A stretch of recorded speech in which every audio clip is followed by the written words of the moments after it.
स्वागत है दोस्तों आप सबका। आज के इस वीडियो में हम चर्चा करेंगे कक्षा 10 के सामाजिक विज्ञान का विषय का जो अध्याय 4 है, वैश्वीकरण और भारतीय अर्थव्यवस्था। तो बिना कोई देरी किए हम शुरू करते हैं दोस्तों। इस पूरे वीडियो में हम वैश्वीकरण के कारण समझेंगे, वैश्वीकरण क्या है, वैश्वीकरण के प्रभाव और भारतीय संदर्भ में भी वैश्वीकरण को समझने का प्रयास करेंगे। तो सबसे पहले वैश्वीकरण किसे कहते हैं? अपने देश की अर्थव्यवस्था को विश्व के साथ या विश्व की अर्थव्यवस्था के साथ एकीकरण कर देना, यानी वैश्वीकरण क्या है? किसी भी देश की अर्थव्यवस्था, जैसे हम भारत के संदर्भ में समझते हैं तो भारत की अर्थव्यवस्था को बाकी देशों की अर्थव्यवस्था से जोड़ देना, यानी विश्व की अर्थव्यवस्था से जोड़ देना, ये वैश्वीकरण कहलाता है। यानी विश्व की अर्थव्यवस्था के साथ एकीकरण। एक और क्या है? वैश्वीकरण एक घटना है दोस्तों। इसमें क्या होता है? वैश्वीकरण में प्रवाह होता है चीज़ों का, यानी कुछ चीज़ें एक जगह से दूसरी जगह जाती है। तो वो कौन कौन से प्रवाह किसका होता है? व्यक्ति का, वस्तु, विचार और पूंजी। और ये सब कुछ होता है टेक्नोलॉजी के कारण। तो मेन जो फैक्टर काम आता है वैश्वीकरण को बढ़ाने में वो है प्रौद्योगिकी, टेक्नोलॉजी। तो आपको 3 व याद रखना है। 3 व से व्यक्ति, व से विचार और व से वस्तु। 3 व मीन्स व्यक्ति, वस्तु, विचार और पूंजी। तो एक जगह से दूसरी जगह जाते हैं। जैसे आज आपके हाथ में जो मोबाइल फ़ोन है या आपके घर में आप देखना टीवी या जो भी सामान है वो कहीं और देशों में भी बना हुआ, made in Japan, made in China आपको मिलेगा। तो ये क्या हुआ? एक देश की बनी हुई चीज़ आपके घर तक पहुंची, ये क्या हो गई? वस्तु। ऐसे कैसे हमारे मान लो इंडिया में पढ़ के लोग जाते हैं यूएस में नौकरी करने के लिए या फिर घूमने फिरने के लिए आते हैं, तो ये व्यक्ति पहुँच रहे हैं एक जगह से दूसरी जगह। आप हॉलीवुड की कोई मूवी देख रहे हो या वहाँ के गाने सुन रहे हो या वहाँ का कोई ड्रामा देख रहे हो या वहाँ की पुस्तक पढ़ रहे हो, तो ये विचार यहाँ तक पहुँच रहे हैं। और पैसा भी, इन सब के साथ पैसा भी पहुँच रहा है। जैसे आप यूट्यूब देख रहे हो या फिर मान लो कि आपने कोई भी चीज़ हॉलीवुड की कोई मूवी परचेज की तो आपने पेमेंट किया, तो वो पूंजी भी गई है। तो ये सब चीज़ें एक जगह से दूसरी जगह जाना वैश्वीकरण है। वैश्वीकरण में इन चीज़ों का प्रवाह होता है। प्रवाह मतलब जाना। और ये सब किसकी वजह से हो रहा है? प्रौद्योगिकी, टेक्नोलॉजी के बिना शायद इतना ये पॉसिबल नहीं है। हालांकि जब से दुनिया शुरू हुई है तब से वैश्वीकरण था, लेकिन इस लेवल पे नहीं था। कुछ लोग जाते थे, कुछ विचार पहुंचते थे, लेकिन आज टेक्नोलॉजी ने पूरी दुनिया को एक गांव जैसे बदल दिया है। तो हर चीज़ बहुत आसानी से एक जगह से दूसरी जगह पहुंच पा रही है। तो वैश्वीकरण का कारण क्या है? प्रौद्योगिकी में तीव्र उन्नति, व्यापार, निवेश नीतियों का उदारीकरण और डब्ल्यूटीओ जैसे अंतर्राष्ट्रीय संगठनों का दबाव। तो टेक्नोलॉजी हमने देख ली है, उसके और एक और कारण है व्यापार। जैसे जैसे व्यापार बढ़ रहा है वैश्वीकरण भी हो रहा है। निवेश, व्यापार की वजह से जो बहुराष्ट्रीय कंपनियां हैं, जो मल्टीनेशनल कंपनी जो वो दूसरे देशों में जाके इन्वेस्ट करती है, अपने लोगों को हायर करती है वहाँ पे, है ना।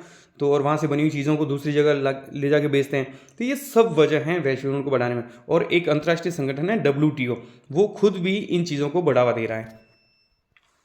फिर तो डब्ल्यूटीओ का पूरा नाम पूछा जा सकता है आपसे एग्जाम में। डब्ल्यूटीओ मतलब विश्व व्यापार संगठन। 1 जनवरी 1995 को इसकी स्थापना हुई थी। अब है उदारीकरण। यहाँ पे एक शब्द आया था कि निवेश नीतियों का उदारीकरण। तो उदारीकरण किसे कहते हैं? सरकार द्वारा देशों के बीच में व्यापारिक प्रतिबंधों को हटाना। इसको सीधा सा मतलब मैं आपको ये समझा देता हूँ दोस्तों। मान लो हम भारत में रहना है, हमारा देश भारत है, तो मान लो चाइना के साथ या बाकी सब देशों में हम चाहते हैं कि भाई ये चीज़ें हम बाहर से नहीं मंगवाए, तो सरकार क्या करेगी? उसके आयात पर प्रतिबंध लगा देगी। इंपोर्ट जो जो चीज़ें होती है उन इंपोर्ट चीज़ों पे सरकार क्या लगा देगी? बैन लगा देगी, या फिर टैक्स इतने हाई कर देगी कि उस चीज़ को इंडिया में अगर बेचने भी जाओगे तो बहुत ही महंगी बिकेगी। एक एग्जाम्पल के थ्रू लेते हैं। मान लो एक प्लास्टिक की कुर्सी है जो इंडिया में जो बिक रही है, इंडिया की है, वो 500 रुपये में बिक रही है, और चाइना वही कुर्सी इंडिया में बेच रहा है 200 रुपये में। अब इंडिया वाले चाह रहे हैं कि भाई ये चाइना का माल यहाँ नहीं बिके, तो क्या करेंगे? अब मान लो इस कुर्सी पे ही 700 रुपये टैक्स लगा दे तो क्या होगा? क्या वो कुर्सी 200 रुपये बेच सकते हैं? फिर नहीं। फिर वो उन्हें मजबूरी में वो कुर्सी कितने बेचनी पड़ेगी? 900 में। क्यों? वो अपना मिनिमम रेट भी पकड़ेंगे तो भी टैक्स दे के फिर वो 900 में बेचना पड़ेगा। तो फिर लोग जाएंगे तो किसको खरीदेंगे? फिर उन्हें 900 और 500 में कंपैरिजन होगा तो वो 500 वाली लेंगे। तो इस तरीके से सरकार क्या लगा दी? प्रतिबंध लगा देते हैं। तो इन प्रतिबंधों को हटाना उदारीकरण कहता है। यानी सरकार जब अपनी आयात पर से जो व्यापारिक प्रतिबंध लगे हुए हैं उनको हटा देना क्या कहलाता है? उदारीकरण, लिबरलिज्म कहते हैं इसको। बहुराष्ट्रीय कंपनियां किसे कहते हैं? मल्टीनेशनल कंपनीज दूसरे देशों में व्यापार के लिए अपनी शाखाएं स्थापित करती हैं, और ये जो बहुराष्ट्रीय कंपनियां हैं ये वैश्वीकरण को बढ़ने में मदद देती है, और ये हर देशों में अपना प्लांट लगाते हैं, अपनी ब्रांचेज लगाती है ताकि वो अपना कारोबार कर सकें। अब हैं विश्व भर के उत्पादन को एक दूसरे से जोड़ना। तो मल्टीनेशनल कंपनी क्या करती है फिर? मल्टीनेशनल कंपनी अपने उत्पादन की इकाई स्थापित करती है, तो कहाँ करेगी? मान लो कि कोई भी कंपनी है, अपनी ब्रांच कहाँ पे खोलेंगे? तो एक तो बाजार उनके नज़दीक हो, वहाँ पे सस्ते श्रमिक उपलब्ध हो जाए, सरकारी नीतियाँ उनके हितों के अनुकूल हो, और संसाधनों की उपलब्धता, जो चीज़ उन्हें चाहिए वो चीज़ वहाँ पे मिल रही है तो वो अपना प्लांट वहाँ पे लगाएगी। तो ये चीज़ें हैं, आपसे परीक्षा में पूछा जा सकता है कि बहुराष्ट्रीय कंपनियां अपना उत्पादन इकाइयों की स्थापना कहाँ करते हैं? तो जहाँ बाजार नज़दीक हो, ताकि जो प्रोडक्शन वो करें, जो भी उत्पादन वो करें, उनको बेचने के लिए उनको मार्केट चाहिए, तो मार्केट उनके करीब हो, वहाँ पे लेबर ठीक ठाक हो, सस्ता मिल जाए, और सरकारी जो नीतियाँ हैं वो ज़्यादा उन पर बैन नहीं लगाएं और उनके हितों के अनुकूल हो, मतलब बहुराष्ट्रीय कंपनियों के हितों के अनुकूल हो, और संसाधन भी मिल जाएं। ये सब वजह से अपनी प्लांट लगाते हैं ये लोग। अब हैं परिसंपत्तियां। परिसंपत्तियां का मतलब एसेट्स होता है। एक तरीके से आप प्रॉपर्टी से ले लो कि किसी के पास में कितनी प्रॉपर्टी है ना, कितनी परिसंपत्तियां हैं। तो परिसंपत्तियां, ये बहुराष्ट्रीय कंपनियां क्या करती है? परिसंपत्तियां जैसे भूमि, उदाहरण के तौर पे परिसंपत्तियों में कैसे ले सकते हैं? भूमि, भवन, मशीन, अन्य उपकरणों की खरीद में किए गए व्यय की गई मुद्रा को निवेश कहते हैं। तो यहाँ पे एक डेफिनेशन आपसे पूछी जा सकती है, निवेश किसे कहते हैं? तो आपको इतना से याद रखना, 3-4 कीवर्ड्स। परिसंपत्तियों में व्यय की गई मुद्रा को निवेश कहते हैं। परिसंपत्तियों में व्यय की गई मुद्रा को निवेश कहते हैं। परिसंपत्तियां कौन कौन सी है? आप अलग से याद रख लो। भूमि, भवन, यानी एसेट्स, प्रॉपर्टी, है ना। तो उन अपनी प्रॉपर्टी या कुछ एसेट्स बनाने के लिए कंपनियां कुछ खर्च करती है, उस खर्च की गई मुद्रा को निवेश कहते हैं। और बहुराष्ट्रीय कंपनियां द्वारा किए गए निवेश को विदेशी निवेश कहा जाता है। ये इंपॉर्टेंट है, ये सवाल पूछा भी गया है कई बार। विदेशी निवेश से क्या तात्पर्य है? तो पहले तो आपको निवेश समझ में आना चाहिए। और विदेशी निवेश, बहुराष्ट्रीय कंपनियां द्वारा किए गए निवेश को विदेशी निवेश कहा जाता है। जैसे ही मान लो कि अपने देश की एक कंपनी है, जियो मान लो, ठीक है, ये अफ्रीका के किसी देश में जाते हैं, वहाँ पे टावर लगाते हैं, और सेम मान लो जियो लॉन्च करते हैं सिम वगैरह, तो वहाँ पे वो क्या करेंगे? टावर के लिए ज़मीन खरीदेंगे वगैरह सब चीज़ें ना, तो वो पहले पैसा डालेंगे वहाँ पे, खर्च करेंगे।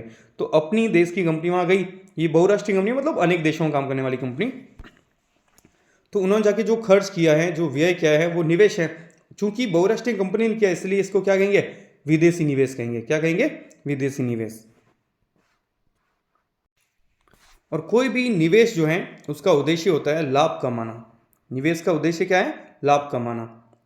निवेश के साथ साथ वे देश में नई प्रौद्योगिकी भी पाते हैं। कोई भी देश है, अगर वो निवेश पाते हैं, मान लो कि मान लो यूएस की कोई कंपनी है और इंडिया में वो एक प्लांट लगा रहे हैं, तो वो पैसा तो डाल ही रहे हैं, लेकिन साथ ही साथ वो अपनी टेक्नोलॉजी भी तो लाएगी ना। मान लो कोई एक कार बनाने वाली कंपनी है और वो अपने देश में प्लांट लगा रही है, तो यहाँ के लोगों को हायर करेंगे, तो कार बनाने की टेक्नोलॉजी भी तो आ रही ना इंडिया में, पैसा तो आ ही रहा है। तो निवेश के साथ साथ क्या आती है किसी भी देश में? टेक्नोलॉजी भी आती है। अब हैं मल्टीनेशनल कंपनी के निवेश के तरीके। अब मल्टीनेशनल जो कंपनियां हैं वो निवेश किन किन तरीकों से करती है? तो पहला 2 तरीके हैं। पहला तरीका है कोई ना कोई वहाँ की लोकल कंपनी को खरीद लो, जो छोटी कंपनी है, मान लो बंद होने की कगार पे है, तो उनको सीधा क्या है, वहाँ के परमिशन मिल जाती है, वहाँ जमा सेटअप मिल जाता है। इसको एक एग्जाम्पल के थ्रू समझते हैं दोस्तों, छोटे लेवल पर समझते हैं। मान लो किसी गाँव में एक स्कूल है, छोटा स्कूल है, या कोई छोटे कस्बे में छोटा सा टाउन है, वहाँ पे एक स्कूल है जो बंद होने की कगार पे है, सही मैनेजमेंट नहीं है, जो भी चीज़ें हैं। अब कोई बड़ा, मान लो कोई ब्रांड आता है, डीपीएस या ऐसा कोई, उस स्कूल को खरीद लिया। तो एक तो है कि नया खुद का सेटअप लगाओ, और एक पुरानी स्कूल को खरीद लिया तो उनको ज़मीन, प्लेग्राउंड और वो सब, कुछ स्टूडेंट्स का नामांकन, वो सब उनको मिल जाएगा, कुछ लोकल स्टाफ, वो कुछ पैसे डालेंगे और उस स्कूल को बहुत अच्छे से कर सकते हैं। तो सेम कंपनियां भी यही करते हैं, कोई छोटी कंपनी को वहाँ जो बंद होने की कगार पे होती है, ऐसी को खरीदते हैं और उसमें पैसा डाल के उसको प्रमोट करके, उसमें बहुत अच्छा इन्वेस्ट करके नए तरीके से उसको नया स्टार्ट दे सकते हैं। तो पहला तरीका कौन सा निवेश का? स्थानीय कंपनियों को खरीदना, जो छोटी छोटी कंपनियां होती हैं उनको खरीद लेते हैं। और दूसरा है छोटे उत्पादकों को उत्पादन का ऑर्डर देना, या फिर छोटे छोटे जो ऐसे उत्पादक होते हैं उनको ऑर्डर दे देता है कि भाई हमें ये चीज़ चाहिए। जैसे इसका एक और एग्जांपल ले लो, मान लो कि यूएस की कोई कंपनी है, ठीक है। मान लो कि एक उदाहरण लेते हैं हम, एडिडॉस का उदाहरण लेते हैं, या फिर ऐसे कोई पूमा का एग्जांपल ले लेते हैं। मान लो कि ये जूते बनाने वाली कंपनी है पूमा वगैरह है ना, ये सारी चीज़ें बनाते हैं, लेकिन मान लो जूतों के रूप में हम एक एग्जांपल लेते हैं। तो आपको पता है दोस्तों कि जूतियाँ जो हैं, मोजड़ियाँ जो हैं, मान लो अपने राजस्थान में बहुत प्रचलित है और बनती है। तो अब ये पूमा कंपनी खुद मान लो मोजड़ी नहीं बनाएगी, जोधपुर में छोटे छोटे जो उत्पादक हैं उनको कहा कि भाई तुम्हें 5,000 मोजड़ी देनी है, तुम्हें 1,000 देनी है। ये क्या कर दिया इन्होंने, जहाँ जहाँ मोजड़ियाँ बनती है उनसे ऑर्डर दे के मोजड़ी ले लिए और फिर उसे अपने ब्रांड का नाम दे करके कहीं और बेचना।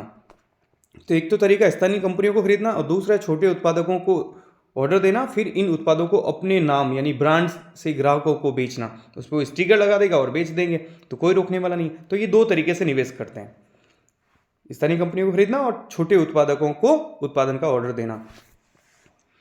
दूसरे तरीके से वे उत्पादन को नियंत्रित करते हैं। अब कितना उत्पादन होगा, कितना करवाना है, इसको वो कंट्रोल कर सकते हैं। जितना ऑर्डर मिला उतना ही बनाएंगे वो तो ये उत्पादन को कंट्रोल भी कर सकते हैं।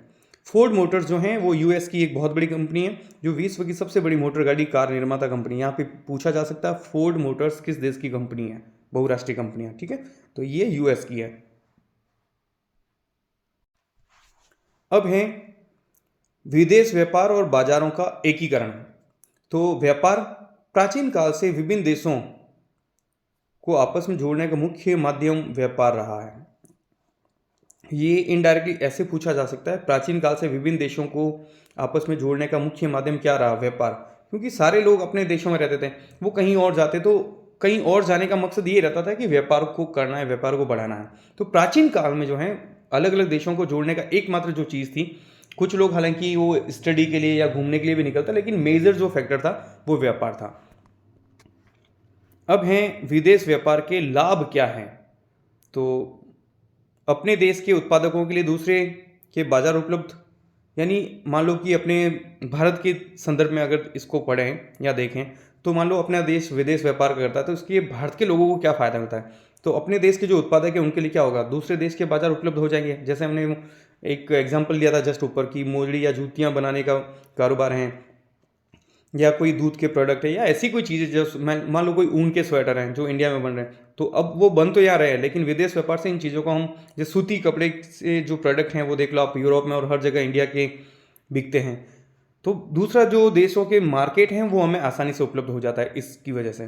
दूसरा है बाजार में वस्तुओं के विकल्प बढ़ जाते हैं। ये विदेश व्यापार या वैश्वीकरण की बदौलत है कि आप मार्केट में जाओगे तो आप कोई भी चीज़ खरीदने जाओगे, आपको इतने ऑप्शन मिल जाएंगे कि आप आराम से उसकी एमआरपी, उसके रेट, उसकी क्वालिटी, सब चीज़ें देख के आप बेस्ट प्रोडक्ट उठा सकते हो।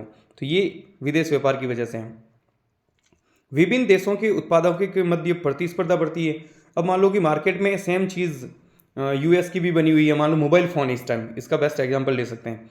यूएस की कंपनी में मोबाइल बेचती है, ठीक है, चाइना की कंपनियां बेच रही है, इंडिया की कंपनियां बेच रही हैं। तो इन सब के बीच में कंपटीशन है कि अच्छी क्वालिटी का कम रेट में हम मोबाइल उपलब्ध करवाएं ताकि ग्राहक सिर्फ हमारा मोबाइल खरीदें। तो ये कंपटीशन छिड़ जाता है और इससे क्या होता है, ग्राहकों को फायदा मिलता है, कम कीमत और अच्छी क्वालिटी, वो सब चीज़ें देख के खरीदेंगे। तो एक कंपटीशन बढ़ता है उत्पादकों के मध्य। दो बाजारों के बीच में एक ही वस्तु का मूल्य समान होने लगता है। कोई भी चीज़ है, मान लो एप्पल का मोबाइल फ़ोन है, तो वो चाहे आप यूएस में जाके खरीदो चाहे ब्रिटेन में जाके खरीदो, ठीक है, वो हल्के फुल्के टैक्स में फ़र्क आ सकता है, बाकी वही चीज़ आपको सेम रेट पे मिलेगी। एक देश का दूसरे देशों के साथ आयात निर्यात बढ़ जाता है, यानी लेन देन बढ़ जाता है। तो ये विदेश व्यापार के लाभ हैं।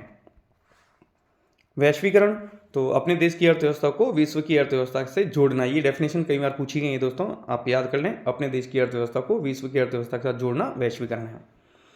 अब है वैश्वीकरण को संभव बनाने वाले कारक कौन कौन से, यानी वो कौन सी चीज़ें हैं जो वैश्वीकरण को बढ़ाते हैं, इसको आगे बढ़ने में मदद करते हैं। तो बार बार हमने पहले भी डिस्कस किया है, फिर से मैं ले रहा हूँ, वही इंपॉर्टेंट फैक्टर है। वैश्वीकरण को बढ़ाने में सबसे इंपॉर्टेंट रोल अगर किसी का है तो वो है प्रौद्योगिकी का, टेक्नोलॉजी। क्योंकि आज आप यहाँ बैठ के, मान लो कि आप कहीं पे फुटबॉल वर्ल्ड कप चल रहा था, आप अपने घर पे बैठ के देख रहे हो, तो टेक्नोलॉजी की वजह से है। फिर मान लो कि एक देश में कोई सामान बना, उसको लेके आना है या लोग जा रहे हैं, तो परिवहन की वजह से। तो प्रौद्योगिकी, परिवहन और उसके अलावा बहुराष्ट्रीय कंपनियां जो हैं वो वैश्वीकरण को बढ़ाते हैं, क्योंकि उनके प्रोडक्ट एक जगह से दूसरी जगह बनाते हैं, वो बेचते हैं। और कई बार तो ऐसे करते हैं दोस्तों कि कंपनियां क्या करती हैं कि मान लो कि एक चीज़ है, मान लो कार है, कार के टायर उन्होंने मान लो जर्मनी में बनवा दिए, इंजन यूएस में बनवा दिए, है ना। इस तरह से कलर मान लो कि ब्रिटेन से मंगवा, तो अलग अलग जगह से भी वो कर सकते हैं। तो वैश्वीकरण को बढ़ावा देते हैं। और विभिन्न वैश्विक संगठन जैसे WTO और विश्व बैंक, ये भी जो हैं इसको वैश्वीकरण को बढ़ने में हेल्प करते हैं। तो ये पूछा जा सकता है वैश्वीकरण को संभव बनाने वाले कारक कौन कौन से हैं। अब अगला है विदेश व्यापार तथा विदेशी निवेश का उदारीकरण। उदारीकरण का सीधा सा मतलब है दोस्तों, सरकार जो देश के आयात और निर्यात होता है, जो व्यापार है, जो आयात होता है या निर्यात होता है, उस पर जो प्रतिबंध लगे होते हैं उन प्रतिबंधों को हटा देती है सरकार। तो जब सरकार प्रतिबंधों को हटाती है तो उसे उदारीकरण कहते हैं, लिबरलिज्म कहते हैं। तो विदेश व्यापार, इसको हम ऐसे समझते हैं कि सन 1947 में हमारा देश आज़ाद हुआ और 1991 में हमारे यहाँ पे चेंज होता है। तो 1947 से लेकर 1991 तक सरकार ने एक नीति अपनाई थी, संरक्षण की नीति। इसे संरक्षणवाद भी कहते हैं। क्या होता है ये कि प्रोटेक्शन देना किसको, अपने देश के जो, क्योंकि उद्योग नए नए शुरू हुए थे 1950 और 1960 1970 के दशक में। अगर आप उन्हें प्रोटेक्ट नहीं करोगे तो बाकी देशों की जो प्रोडक्ट आएंगे वो उनका मुकाबला अपने देश के प्रोडक्ट नहीं कर पाएंगे। क्योंकि उसी टाइम मान लो चाइना का माल आने लगता है 1950 60 70 के दशक में। तो मान लो कि कोई एक चीज़ है, एक कपड़ा है मान लो, या एक जूतों की जोड़ी है, तो वो कंपनी मान लो कि तब 100 रुपये में बेच रही है, और इंडिया के जो जूते हैं वो लागत इतनी, क्योंकि हमारे पास टेक्नोलॉजी नहीं है, तो वो 200 रुपये में बिक रहे हैं, तो वो नहीं बिकते, फिर वो अपने उद्योगों को फ़ायदा नहीं मिलता। तो ये उद्योग क्या होते हैं, बंद हो जाते हैं, और वो विदेशी व्यापार ही आगे बढ़ते हैं। तो सरकार ने इसके लिए क्या कर दिया कि बाहर से कोई चीज़ नहीं आएगी, देश के अंदर बाहर से कोई चीज़ नहीं आएगी, यानी आयात पर बिल्कुल प्रतिबंध लगा दिया, या व्यापार अवरोधक लगा दिया। अवरोधक का मतलब बहुत बड़े पैमाने पर टैक्स लगा देना, आयात पर कर लगा देना। तो ये 1991 तक सरकार ने ये चीज़ की है, और इसको क्या कहते हैं, संरक्षण की नीति। फिर 1991 में क्या करना पड़ा हमें, वैश्वीकरण और उदारीकरण। वैश्वीकरण मतलब हमने अपने देश की अर्थव्यवस्था को विश्व की अर्थव्यवस्था से जोड़ दिया, और जो टैक्स लगे हुए थे, जो प्रतिबंध लगे हुए थे, उन प्रतिबंधों को हटा दिया, और इन प्रतिबंधों को हटाने को हम क्या कहते हैं, उदारीकरण। तो एक और अच्छा प्रश्न है, भारत ने वैश्वीकरण, उदारीकरण और निजीकरण की नीति कब अपनाई, 1991 में। व्यापार अवरोधक, अवरोध का मतलब होता है रोकना। तो व्यापार अवरोधक किसे कहते हैं, जो व्यापार को रोकते हैं। तो व्यापार को कैसे रोक सकते हो आप, कि जो इंपोर्ट चीज़ें हो रही है उस पर टैक्स बढ़ा दो, तो वो चीज़ महंगी हो जाएगी और वो चीज़ आएगी नहीं यहाँ पे। तो व्यापार अवरोधक हैं, आयात पर कर लगा देना। और ये क्यों किया गया, हमने अभी भी चर्चा की है कि भारत में 1960 और 1950 के जो दशक थे उसमें उद्योगों का उदय हो रहा था, यानी छोटे छोटे लघु उद्योग स्टार्ट हो रहे थे, अपनी कंपनियां ग्रो कर रही थी। तो इनको आयात से होने वाली प्रतिस्पर्धा से बचाना, क्योंकि ये उनका मुकाबला नहीं कर सकती थी। वर्ल्ड क्लास जो कंपनियां हैं उन कंपनियों से हमारी देश की कंपनियां या उत्पादक मुकाबला नहीं कर सकते थे, इससे बचाने के लिए। लेकिन अपवाद, इसका मतलब ये नहीं कि हमने एक भी चीज़ नहीं मंगवाई, हम कुछ चीज़ें मंगवाते थे जो अपने देश में नहीं थे, उन पर हमने कोई प्रतिबंध नहीं लगाया। जैसे कौन कौन सी वो चीज़ें थी जिन पर कोई प्रतिबंध नहीं था, मशीनरी, क्योंकि टेक्नोलॉजी हमारे पास थी नहीं, मशीनें हमारे पास थी नहीं, तो मशीनरी, उर्वरक, जो खेती में जो खाद हमें चाहिए वो, और पेट्रोलियम, ये सब चीज़ें हम मंगवाते थे। फिर 1991 में नीति में परिवर्तन किया गया, हमारी पॉलिसी में चेंज हुआ, और हमने विदेश व्यापार और विदेशी निवेश पर अवरोध हटा दिए, यानी अवरोध हटाने। अब यहाँ पे डायरेक्टली एक चीज़ पे आ जाओ आप कि उदारीकरण किसे कहते हैं, आयात पर लगे प्रतिबंध, ठीक है। तो हमें विदेशी निवेश चाहिए था, इसलिए हमने क्या कर दिए, अवरोधक हटा दिए या अवरोध को हटा दिए, तो इसी को उदारीकरण कहते हैं। व्यापार अवरोधक वे नियम और कानून जो देशों के आयात निर्यात पर अंकुश लगाते हैं, यानी आयात और निर्यात को होने से रोकते हैं। वो जो चीज़ें आपने जो कानून बनाए, जो टैक्स लगे, वो सारे के सारे व्यापार अवरोधक कहलाते हैं। और ये दोनों चीज़ें इंपॉर्टेंट है दोस्तों। व्यापार अवरोधक का महत्व, इससे एक फायदा क्या है, जैसे व्यापार अवरोधक तो समझ में आ गया आपको, लेकिन इसका महत्व क्या है। सरकार व्यापार अवरोधक का प्रयोग विदेशी व्यापार में वृद्धि या कटौती करने, या देश के में किस प्रकार की वस्तुएं कितनी मात्रा में आयात करनी है, ये निर्णय कर सकती है। सरकार डिसाइड करती है कि हमें कौन सी चीज़ आने देनी है, उस पर टैक्स नहीं लगाना। जिस चीज़ को आप रोकना चाह रहे हो, मान लो कि चाइना की ऐसी कोई चीज़ है जो हम चाहते ही नहीं कि इंडिया में आए, या इंडिया में आगे बिके, तो हम उस चीज़, पर्टिकुलर चीज़ पे हमने टैक्स बढ़ा दिए, तो ये व्यापार पर अवरोधक लगा दिया हमने, ठीक है। तो सरकार कंट्रोल कर सकती है आयात निर्यात को। फिर एक है विशेष आर्थिक क्षेत्र, सेज बोलते हैं इसको, स्पेशल इकोनॉमिक जोन। इसको हिंदी में आपके ऐसे भी आ सकता है दोस्तों, सेज करके भी परीक्षा में। सेज से क्या तात्पर्य है, अगर वो पूरा लिखेंगे तो विशेष आर्थिक क्षेत्र लिखेंगे, स्पेशल इकोनॉमिक जोन, और इसको शॉर्ट फॉर्म में सेज भी आ सकता है। तो केंद्र तथा राज्य सरकारें भारत में विदेशी निवेश हेतु विदेशी कंपनियों को आकर्षित करने के लिए ऐसे औद्योगिक क्षेत्रों की स्थापना करती है जहां विश्व स्तरीय सुविधाएं हो, जैसे बिजली, पानी, सड़क, परिवहन, भंडारण, मनोरंजन और शैक्षिक सुविधाएं उपलब्ध हो। सीधा सा मतलब है दोस्तों, मान लो सरकार चाहती है भी कुछ न कुछ हम विदेशी निवेश आए इस क्षेत्र में, तो एक जगह औद्योगिक क्षेत्र स्थापना करना चाहते हैं, तो वहाँ पे वो क्या करेंगे, एक क्षेत्र को चिन्हित करेंगे और वहाँ पे बाहर की कंपनी आके इन्वेस्टमेंट करें। इसके लिए क्या करेंगे, वहाँ पे अच्छी सड़कें बनाएंगे, पानी की व्यवस्था करेंगे, अच्छे हॉस्पिटल बनाएंगे, है ना, सड़कें अच्छी कर देंगे, और मनोरंजन के साधन सिनेमा हॉल वगैरह ऐसे सारी की सारी अच्छे स्कूल कॉलेज डेवलप करेंगे, और चौड़ी सड़कें, ट्रांसपोर्ट के लिए और स्टोरेज के लिए सारी की सारी अच्छी अच्छी चीज़ें फैसिलिटी देंगे। तो सीधी कंपनी यहाँ आएगी, उन्हें सारी सुख सुविधाएं मिली, तो कंपनी यहाँ पे इन्वेस्टमेंट करेगी। तो इस क्षेत्र को क्या कहेंगे, विशेष आर्थिक क्षेत्र, यानी ये विशेष आर्थिक गतिविधियों के लिए इस क्षेत्र की स्थापना की गई है, जिसको हम सेज बोल सकते हैं। और ये कौन करता है, सेज की स्थापना कौन करती है, केंद्र सरकार भी करती है ऐसे, और राज्य सरकारें भी करती है। फिर नेक्स्ट है विश्व व्यापार संगठन, WTO, वर्ल्ड ट्रेड ऑर्गेनाइजेशन। इसकी स्थापना हुई थी 1 जनवरी 1995। सदस्य इसके 160, ये आपकी पुस्तक में 160 है दोस्तों, वर्तमान में जो है इसके 167 है। तो अगर आप लिखो, आपके मान लो ऑब्जेक्टिव टाइप में ऐसा सवाल आता है तो 160 ऑप्शन होता है, तो आपको 160 ही करना है, ये ध्यान रखना है, क्योंकि आपकी पुस्तक में 160 दे रखा है। बट आपको ये भी ध्यान रखना है कि वर्तमान में, क्योंकि पुस्तक 3-4 साल पुरानी प्रिंटेड है, जो नए आंकड़े वो अपडेट है नहीं, तो मैं आपको बता दूं कि वर्तमान में इसके जो सदस्य हैं WTO के, वो 167 हैं। तो आप ऐसा अगर लिख रहे हो, मान लो बड़ा प्रश्न आता है, तो आप ये तो लिख सकते हो कि 160 है, लेकिन ब्रैकेट में कर सकते हो वर्तमान में 2025 में इसके सदस्य 167 है। ठीक है, इस प्रकार से। बाकी ऑब्जेक्टिव टाइप या ऐसे कुछ आता है तो आप 160 वहाँ पे डाल देना, क्योंकि हो सकता है कि जो आप कॉपी में लिखोगे बोर्ड एग्जाम में, तो टीचर वहाँ पे जो कॉपी चेक करेंगे वो हो सकता है नए आंकड़ों से अपडेट ना हो, तो इस वजह से आपका नुकसान ना हो दोस्तों। तो मैंने दोनों चीज़ें आपको बता दी हैं। ध्येय का मतलब होता है मकसद या उद्देश्य। तो WTO, विश्व व्यापार संगठन का उद्देश्य क्या है, ये भी प्रश्न पूछ सकते हैं। तो अंतर्राष्ट्रीय व्यापार को उदार बनाना, उदार का मतलब वो प्रतिबंध हटा देना, जितने भी प्रतिबंध हैं उनको हटाना, और व्यापार को बढ़ावा देना। मुक्त व्यापार को बढ़ावा देना, मुक्त का मतलब है फ्री आयात निर्यात। यहाँ फ्री का मतलब यहाँ नहीं कि बिना पैसों के, फ्री का मतलब कोई अवरोध नहीं हो, उस पर कोई बैन नहीं लगे, आराम से फ्लो से एक जगह से दूसरी जगह चीज़ें पहुँच सकती हैं, उस पर कोई रोक टोक नहीं हो, ये होता है मुक्त व्यापार। स्थापना विकसित देशों की पहल पर की गई, क्योंकि उनको फ़ायदा मिलता है, उनकी प्रोडक्ट बाकी दुनिया में बेच सकते हैं, तो वो इसीलिए इस संगठन की स्थापना की और इसको बढ़ावा देते हैं। अब WTO के कार्य क्या हैं, ये वर्ल्ड ट्रेड ऑर्गेनाइजेशन है, इसके मुख्य कार्य, तो फिर से देखिए, अंतर्राष्ट्रीय व्यापार के नियम निर्धारित करना, और दूसरा यह सुनिश्चित करना कि इन नियमों का पालन हो। ये कार्य पूछे जा सकते हैं WTO के। समस्या क्या है कि विकसित देशों ने व्यापार अवरोध बरकरार रखे हैं, उदाहरण कृषि उत्पाद।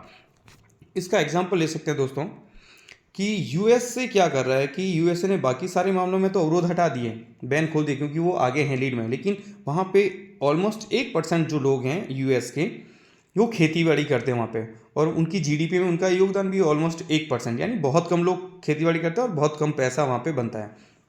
तो वो लोग अपने सरकार से शिकायतें करते हैं कि भाई हमारे प्रोडक्ट नहीं बिक रहे हैं, हम क्या करें। तो सरकार क्या करती है, इन प्रोडक्ट को या इन किसानों को हेल्प करते हैं, मंथली कुछ पैसे फिक्स दे देते हैं, ताकि वो सर्वाइव कर सके, उनको जीवन जीने में कोई दिक्कत नहीं हो। तो फिर ये क्या करते हैं कि जब उनको सरकार से पैसा मिलता है, तो जो इनका प्रोडक्ट है वो सस्ते दाम पे बेच सकते हैं। मान लो गेहूं बेचना है तो वो 20 रुपये किलो बेच सकते हैं, क्योंकि सरकार वहाँ पे उनको पैसा चाहिए, पैसा सरकार दे रही है, तो वो कम कीमत पे गेहूं बेच सकते हैं। अब बाकी देशों में ये चीज़ नहीं, बाकी देशों में कह रहे हैं नहीं आप तो जो है पूरी तरह इन व्यापार अवरोध हटाओ, आप कोई ऐसे नहीं कर सकते हो, ना हेल्प दे सकते हो।